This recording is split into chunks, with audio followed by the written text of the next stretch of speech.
Red Corner Boxing. We're in the game. We certainly are. We certainly are. Welcome, fight fans. Mr. Neutral Meats. And here with me tonight, for second round two, is Dan, the Reaper Man Garber.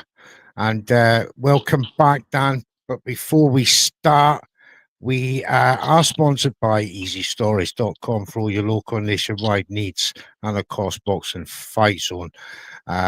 Merchandise and apparel partners. Make sure you check all the links in the bio. We do appreciate it. And if you're here watching us for the first time and you do like the content, please give us a like and subscribe. We truly appreciate it. Well, as we said, it's round two with Dan, the Reaper Man Garber. And 3 months ago, Dan Garber sat right here with my co-founder and friend Jam's Boxing Chat here on Red Corner and said who he wanted to fight. Now that fight's happened and more, and now he's already booked twice this year. So either the couch here at Red Corner Boxing is a touch of magic. Oh, momentum is very real. Welcome back, Dan. How are you doing, big man? I'm all good. Thanks for having us. It's absolutely our pleasure again. And, last time we spoke, where were you in your career? So last time back in October, yeah, we're just getting ready for a fight. I think with a guy called that were in Leeds, which I won. And then that were 2 wins on spin for me. I was then looking for another. I wanted to get out and fight another big name again. I was itching to get a fight, and then one came up with Boxer on BBC 2 in Cardiff on the Lauren Price show, which is an 8 round on April 4th, which I accepted with a guy called Moses Jolly. Yeah. So I was. So did that come first before the Atang fight? That came first, yeah. Oh, right. Very good. Very good. So how did you feel after that booking? Well, when this got made for an 8 rounder, obviously we the money got sorted out, etc., things like that.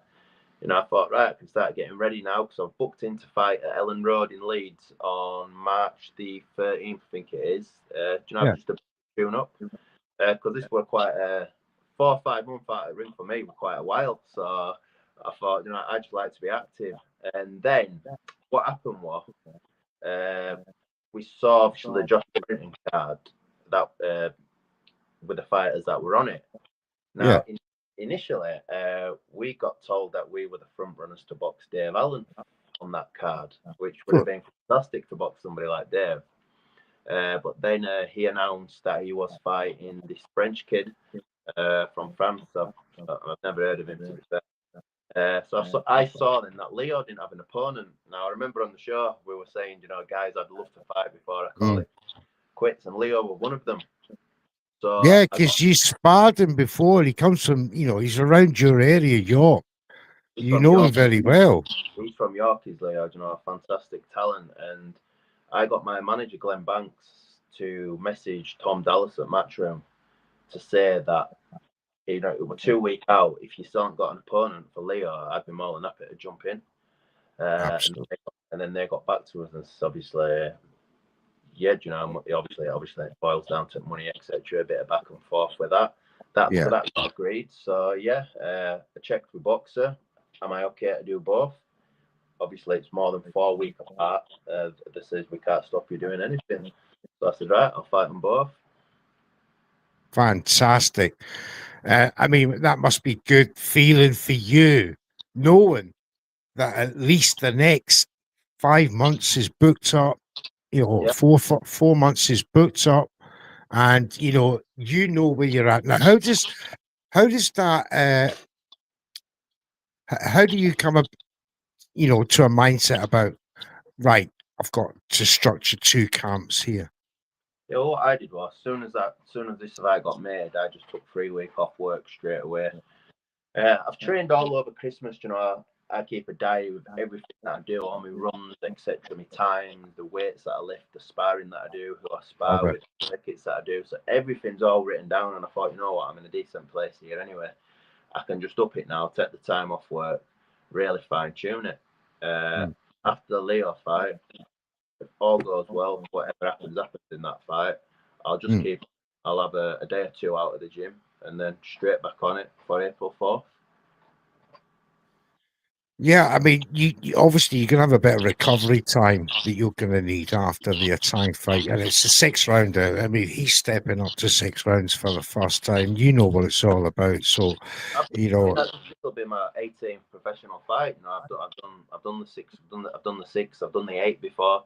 Yeah, his last fight it finished in the 3rd. That was the first time he'd been out of the 3rd round.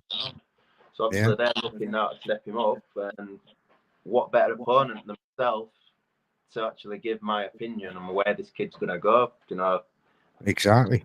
The guys I've been with, I said it before, there's not many there's nobody outside that top 10 who's been in with caliber of opposition that I've been in with. I mean, I'm going to forgive you for your first loss against a 4-rounder. I will forgive you. I can't forgive you, actually, because you lost a point. You would have won that fight. Yeah, I lost points. It cost me yeah, the fight. It cost you the fight. However, after that, you've never lost a 4-rounder. And no, then, after that one that I lost, I was like, what happens here? And what we did, we thought, you know what? We took a fight with a guy who was unbeaten, who were 3-0. Yeah, with all his wins by stoppage, and I stopped him in first round, and then I got the Tom Carty fight off the back of it. Aye, 6-0-0. So you know, he's 10-1-0 now. So you know, he's improved a hell of a lot as well. So yeah. I mean, that was it. That wasn't such a bad loss for you. No, I mean, 30 seconds to go, the referee stopped it. I was on my feet. It should never have been stopped. In my opinion. Tom would have won the fight, but I think so be it. He's only lost when he blew his knee out in Madison Square Garden last year. Yeah. So he's on the comeback trail, and I kept in touch with Tom. He's a great guy, and I wish him all the best going forward in his career. Yeah. I mean, look at the other losses. Hughie Fury, Matty Harris. And I believe Matty was a hard puncher. Matt is the hardest puncher I have ever been in a ring with, and that's really sparring, fighting. Yeah, I mean, and you've been in some top names. Yeah, I took that fight with Matty on a week's notice, and I knew how hard he can hit, and it's and I did. I went in that. I'm not going to say I didn't. I thought I'd go in there. Well, let's try get through first round and hope he'd emptied his tank and be tired, but he won. And he hit too hard. He was too big. And I mean, a week's notice, I went in there, just moved. Get through the rounds. See, that's the thing with you. You taking all these fights for very, very short notice, small camps, etc. Although you keep yourself, it's a mental thing. I mean, I did it with Moses Atalma, 3 days notice. Yeah, 3 days. Obviously, crazy stuff. I mean, that's why me and Jams were chatting beforehand, and we were saying we need a great moniker for Dan. Dan gets in with absolutely bloody anyone, Garber. Yeah, that's the thing. I mean, I might not beat them all, but I'll definitely fight them all. Exactly. Yeah. Now, are you feeling any expectations are higher this time? Going into 2026, knowing that you've got 2 fights booked already. Any pressure that you're feeling? There's no pressure for me because I'm going into their backyard. These guys are the so-called future of the division. This guy I'm fighting next week, support the heir apparent heavyweight. Well, obviously you've got Talma, and then you've got this kid coming through. These 2 domestically in a few years could be in a big fight.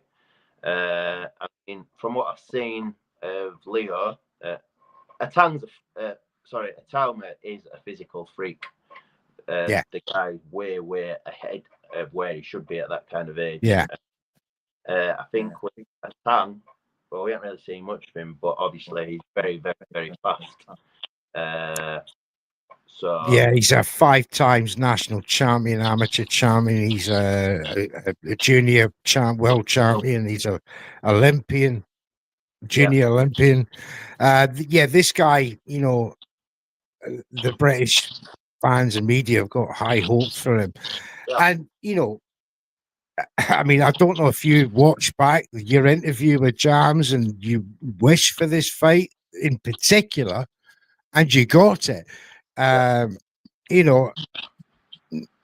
off the back of already booking a fight in April with the Welsh heavyweight champion, 11-0-0, Moses Jolly.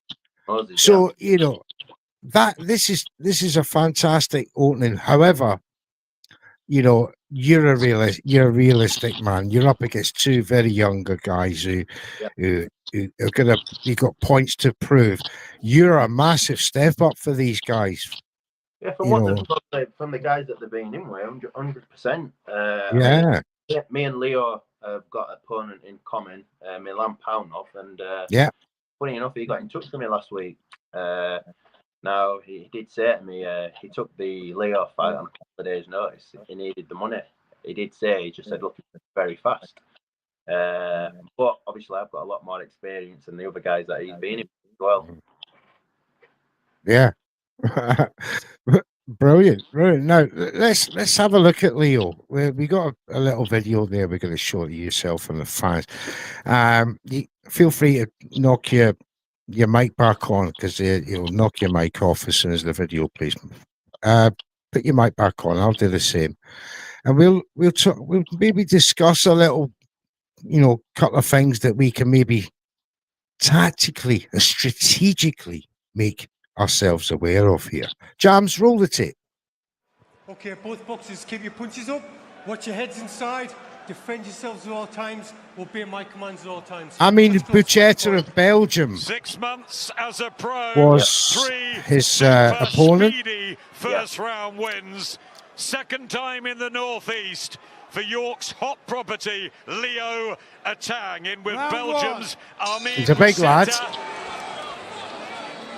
Orthodox. Number 27. He's probably similar size to myself. But he's never stopped anyone. So he goes straight to the body. Look at that. 2 jabs to the body. So what next for the left hook prospect who's got straight away. Language style, a nice jab, and works the body well. See, Buchetta's letting him walk him down, walk him back. Lost any speed, has he? Good aggression on the front. You have to give him a reminder of, respect who you're in this ring with. A short shooting jab. Searching for his next start. To nullify somebody who's got just that speed, isn't it? That's what gets him. Once he lands with a good shot, he accelerates and there's 3, 4, 5 punches that follow up. These guys are bringing that right foot across. Yeah, he's not moving very well away from Leo. Something in his back there, no good. So Leo comes in with a lot of body shots, and then tries to go upstairs. Tuck your elbows in. His first stoppage win on his debut. 15 seconds left, and he might have to go back to Ash in the corner for a minute at the end of this attack, and that won't be a bad thing. Buchetta almost knocked off he'll his know feet that. there. He'll know that, and he'll want to exploit that. An attack we could dream of a few years. So nice, as I say, Yeah. these emerging stars. This is really good work. Drop into the body and crept through the guard Yeah. as well. Took it well. He likes to step in and throw a lot of combinations, as you see here. He's having fun at this point, obviously. The guy's making himself an easy target. Now he wants to finish. Yeah, he's trying to pick his shots while they seem to go around the elbow with that left hook. He has no interest of letting much go at all here, Buchetta. But what we are seeing, Barry, is nice accurate shots to the body. However, when he goes upstairs, there's that left hook I was talking about that can counter. But let's treat him like a prospect that we think's going to go all the way. And now he's got a lot of energy, as you can see. Yeah, and obviously with this being a 6th round, he wants to maintain the 100% knockout ratio. Yeah. He's got 6 minutes to do something about it. It's all Atang. Exactly. Now you're a fast starter in all your fights, Body shot there. but especially the 4-rounders. Hear it and feel it. You could, and is that purpose, Barry? Me and Daniel took a knee there just in case. Here we go. Just on cue. Oh, that was a good shot. Two shots upstairs, then comes down for the body. It's over. Yep, Leo Atang does get It looks very, very impressive against this kind of opponent. However, the the levels, of course, for Leo are going to massively step up here. You've been in with some great names. You've only lost to some of Britain's best and the world's best. Now, with that, what you've just seen there, you know what you're going to expect. I've probably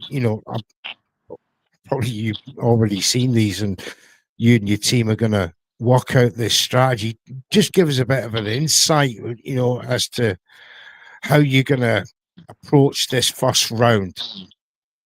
I mean, obviously, you've got to look. I think we're both. You're gonna have a look at each other basically. To nullify somebody's speed who's that fast, you've got to use counters. So you have to step into a range, step out of range, feint, make them. Now he's very, very, very good at feinting. That's what I've noticed about him. He feints very, very well before his pro shot. Now you have to get that rhythm. When he does throw, you have to either it's that little half inch back, or your little angle changes, and then throw back and make okay with it.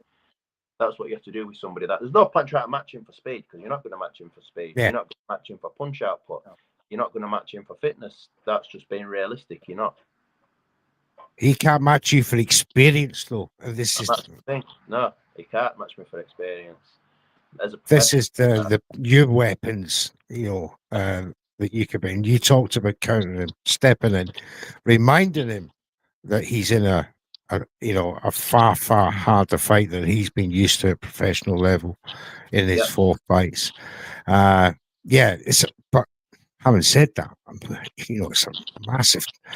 it's a massive ask for a man of your, standing in age to come up against one of Britain's probably biggest prospects since Moses Atuma come onto the scene 4 years ago. So and we have this habit, it's habitual habit of Britain of producing these kind of heavyweights at the minute. Jolly's another one that's going to be joining these ranks at some point, according to the media and fans alike. However, as I come back to how realistic you're going to, be at that, what's the very best you can bring to Leo Atang and really show him that there is hierarchy and levels to this game? Obviously, like you say, the experience levels, and you're gonna have to try and old man him. At the time, bring the fight to him, like you said, that he is in a fight.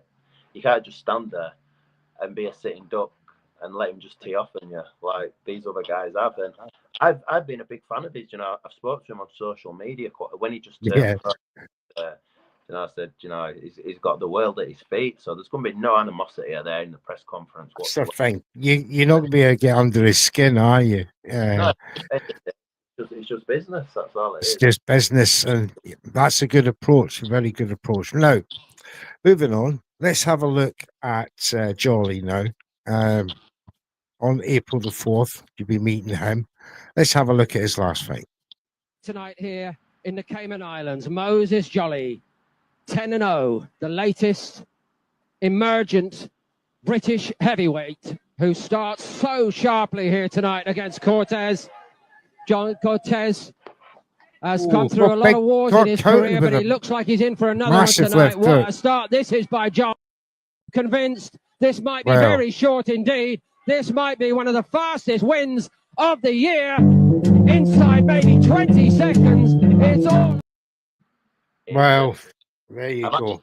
I've actually met him down at Peter Fury's when I've been sparring Huey, and I've never sparred him, but I have actually sat down and had a chat with him before. And, he just wants to get that big break, and I've always said to him, I said, you're too good for your own good, basically. Not a massive ticket seller, and you're not signed with a big promoter. People aren't going to want to hear him, and he should be signed with a big promoter. He is very, very good. He reminds me of Emmanuel Augustus. Do you remember him? Oh, yeah, the Drunken Master. He's one of my favourite ever fighters to eat step in. Looking at that 20-second clip, there was some pretty mad punching he was doing. Movement and etc. The thing with Moses is he's a rhythm fighter, and obviously the hands are low, etc. But he does take shots as well to give shots. Yeah, he did. He took a left hook as he was landing on his opponent there. However, you could tell the opponent was just simply not good enough to, withstand that attack. However, that's something you'd easily deal with. It's from the first round, in the first 20 seconds there, you'll deny that kind of contact, no doubt. Again, we can't really glean much off, Moses, other than, but how ironic would it be that he now fights the man who was giving him advice? I know it's another one again. It's a funny old game. It is, yeah. That's the thing, especially with heavyweights as well. You go around these gyms and you come into contact with a lot of people. And in the back of your mind, you're always thinking, we could be fighting soon. Yeah. You know what I mean? That's the thing, because I'm touching 20 fights myself now, so I'm always thinking when I go to these gyms and there's other heavyweights coming through who have been signed by Matchroom, or there's guys on comeback. I'm always thinking to myself, there's the potential fight there. So you've got to be careful what you show in gyms as well with sparring. I've always said that. Yeah, you're sort of giving your craft away, aren't you? Do you now you wish for these fights? Are you going to be a bit more careful what you wish for publicly, or are we going to use that red corner magic and sprinkle that dust on you and say to Dan Garber right now, who do you want after April? Anybody, just line them up. Let's do it. Give me names. The god of boxing needs a name. Johnny Fisher, Come on. Yeah, he's on the comeback. So, yeah, I think that'd be a good name as well, wouldn't it? Johnny Fisher, if you're listening, get your dad up to Yorkshire. Try out the local takeaways and cuisine and get hold of Dan Garber. Have a meal and get this fight done. Well, I know Dalton Smith's going to be headlining Sheffield in possibly end of May, June time. So you never know. That could be another one. Oh, mate, do you know what? As my man said there, you could stop Johnny Fisher. No two ways about it. No two ways about it. Yeah, every boxer's that would be. There's no reason why that fight couldn't happen. I don't. No, it could well happen. It could well happen, and we could sprinkle that dust. Johnny Fisher, you heard that? You had to hear first on Red Corner Boxing, is wanted by Dan Garber. There's a call out. If Matchroom are watching, let's make it happen. Dan gets in with absolutely anybody. Garber is rocking and rolling, and the momentum is rocking. It's great. Now let's talk about. Give me a couple of rapid fire questions. Right, first fight of the year. First fight of the year or second? What's more pressure for you? Do you think? I don't feel pressure in any of them, to be honest with you. There's no expectations. I mean, the one with Leo, it is short notice. The one with Moses, it's all a mental thing, especially with me. It's all about getting your mind right. Moses have got plenty of time to do that. Leo, we just jumped straight in then, and it's 2 weeks to get things, right, mentally, etc. So, in a way, I'd probably say the Leo one is. Yeah. But I don't really feel the pressure. But that one probably, because it's just a mental thing, It's thrown up on you. You've got 2 weeks, and you just got to do the best that you can. But like I said, I asked for the fight, so I can't blame anyone for saying it's 2 weeks because I've asked for it. Yeah, because some people say be careful what you wish for in this game. So from me, I've asked for it. I've got it. You never want to give them either, mate. We've had you on Mental Health Monday. Nothing gets to you. It's brilliant. No. Momentum, blessing or a burden? Momentum. I think momentum, to be honest with you, is one of the best things that a fighter can have. staying busy and building that momentum, you just get better and better, more confident, etc. So you need momentum. Yeah. True or false? Visualization before fights, real or superstition? Real. Love it. Love it. Now, let's talk about the current heavyweight landscape. We were alluding to Johnny Fisher. As my man Jam says there, now that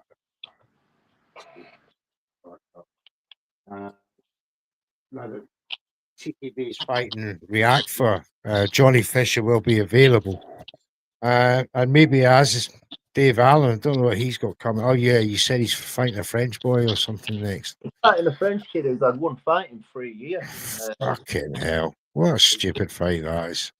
He won 12, 11 or something. Yeah, he took a heavy fall last time. You know, maybe some people say you're too much for him at this minute.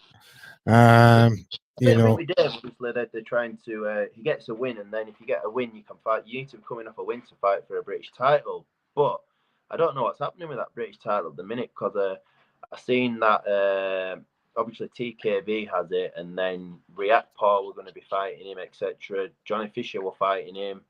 I mean, if I were TKB, I think React Paul's a dangerous fighter, to be honest with you.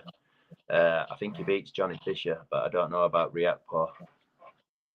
Yeah, good stuff. Now, a lot of people are saying in the chat that, you got good hopes for you, that you could really give these guys a great test and really frustrate them. I think the key to Atang is frustration, experience. 100%. That's what it is, tying him up, etc. I don't want to give too much away. Don't let him breathe. And you've got to just do the best that you can in the time that you've got. But I'll have a game plan on the night, and... Oh, have we lost Dan? He'll be back. Yeah, he will have a game plan, no doubt. Are you back with us, Dan? I'm here. Absolutely. Great stuff. Great stuff. Yeah, I can hear you, good. I can hear you, mate. Now, your manager, Greg, he's been a busy man. Is he hoping to get another fight straight after the April card? Hopefully, in the meantime, whilst you're fighting Atang and before the other one. So basically, some offers come through from Germany for 8-rounders. Good money as well. Victor Yerk, who's very highly ranked. Peter Kadira, who's very highly ranked. Yeah. Now, I can't remember who the other fighter is now. Daniel Diaz, maybe. That rings a bell. So all these offers come through. So I got in touch with him. I said, "Yeah, I'll fight any one of them." Come on. 8-rounders. So that's the end of May. So I don't mind going out there. I mean, you can make a fantastic living boxing the 6 and 8-rounders. I mean, I've just bought another house out of it from what I've earned in boxing. Lovely stuff. Whatever I get now, it's just a bonus kind of thing. And I've always said this had been my last year as a professional, and I think when I look back, I'll have won more than what I've lost, and I can always say I got in with the best and fought the best and never shied away from anyone. That's bloody true. And this is what separates the men from the boys, in my view, Dan. You've got absolutely zero fear about stepping in that ring with anybody. You just want the momentum, the action, and to make a living. A business. I mean, prime example, I did it with Vidal Riley. I was getting ready for the works Christmas party. Yeah. I forgot about Vidal. I was getting ready for the Christmas party. And I get a call from John Wish, I think he is at Sky. Oh, we've got a Christmas for you. What's that? A fight on Sky Sports on Saturday night. This were on the Thursday night. Can you get down to weighing in the morning? I didn't even ask who it was. I just said, how much are you paying? So I said, Oh, see, this is what I love about boxing. It's just this is how quickly it happens. It's no use asking the questions like how quickly, because it's off the cuff. Who was I talking to the other day there? He was saying that he was on the undercard. Oh, that was it. Oh, Jams, you have to remember me. Forgive me, I've forgotten his bloody name. Anyway, you said he was on the undercard, and then all of a sudden he's fighting Michael Hunter. He was supposed to be headlining. He was on the undercard. Oh, that Beaver fighter. Yeah, I seen it. It's your call. Yeah, I don't know what that. Yeah, I knew exactly who you mean. Eli Frankham, that's him. God bless him. What a lad he is. He's in the same. I would class him in the same mold as you. Absolutely fearless. Just wants to get in that ring. Just wants to make a living. Because the thing with him is because he has quite a bit of talent. He needs to get a British Boxing Board of Control license because he can't get it because of his prison record. And that's that's wrong, because that's just further punishment, isn't it? He's paid his crime, he's paid his time, he's done he's paid for the crime, so he's done the time, and further punishment should not be, especially in boxing. There's no other sport that does that, punishes boxers or the sportsman further. I don't know why boxing does it, but I hope he gets something. He gets another license out of another country and he can make a living that way. But big up to him. And again, it's hardcore boxers like you, mate, that that just appeal to all the fans, and we love seeing you fight. So we're going to be looking forward to Leo Atang fight. We let's hope we get you on again in the future. After your Moses Jolie fight, we'll catch up, see what's going on. After the fight, Leo, we'll get another chat arranged, and I'll give you my verdict on how good he is and where I think he'll go. Lovely, love it. I love it. Absolutely tremendous. Thank you, Dan. No worries. Absolutely tremendous chatting with you once again. Round 3 will be coming up, ladies and gentlemen. After the Atang fight, we'll catch up with him and to assess what could be a future world champion. This program is sponsored by EasyStores.com for all your local and nationwide needs, and of course Boxing Fight Zone for your boxing merchandise and apparel. There it is. There's our disclaimers as well, that we show highlighted footage. It's all done for educational and research purposes, and it falls into the Fair Play Act. Thank you once again, Dan, and to everybody who was in the chat. Remember, if you're seeing us for the first time and you like the content, please give us a like and subscribe. Hit that notification bell, because we're on virtually 7 days a week. Well, that's a lie. So around about 5 or 6, but you know what I mean. So till next time, my name's Mr. Neutral. We'll catch up with someone else soon. See you later. I'm moving. I'm going. I can't stop. I got motion. I'm moving. I'm going. Can't lose focus. I got motion. I'm moving. I'm going. Red Corner Boxing.